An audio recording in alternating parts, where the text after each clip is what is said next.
We can learn a lot about Silicon Valley. You can see that you have sometimes to concentrate your young people, your institutes, your companies. We have more a multipolar development. It's not one valley, we have many valleys. And so the road to the valley, as I could say when we went to Silicon Valley, we have many valleys, not one valley.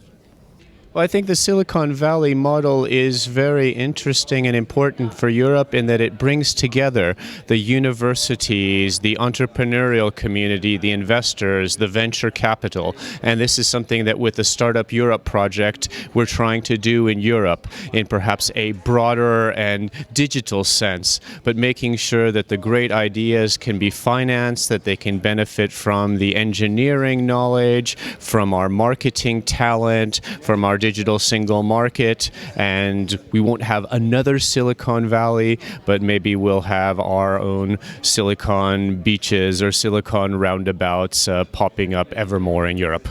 Well, the Silicon Valley is still very relevant to the rest of the world, including the rest of the US, by the way, because of this very specific set of attributes.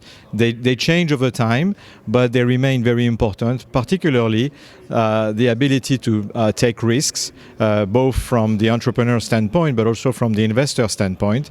And also the fact that large companies in the US and also in Silicon Valley are also relying very much on the emergence of innovative startups to sort of complete their portfolio of products and services, but also to show the way for the future. Silicon Valley is a great model. It worked well where it is, and is the home of many successful companies that now are acquiring technology in Europe. So we need to ask ourselves questions.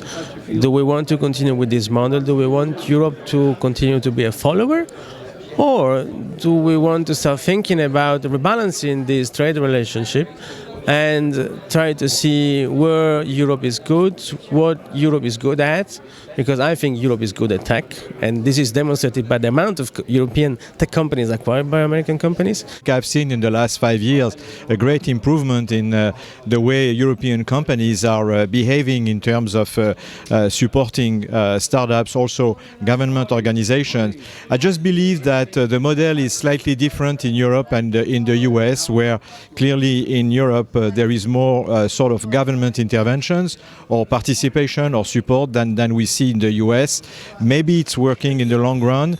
I have some reservation about too much government intervention. I believe that entrepreneurs need to see that there is interest, that there is freedom to innovate, that there is enough capital available and relatively easy to access so that they can finance their development.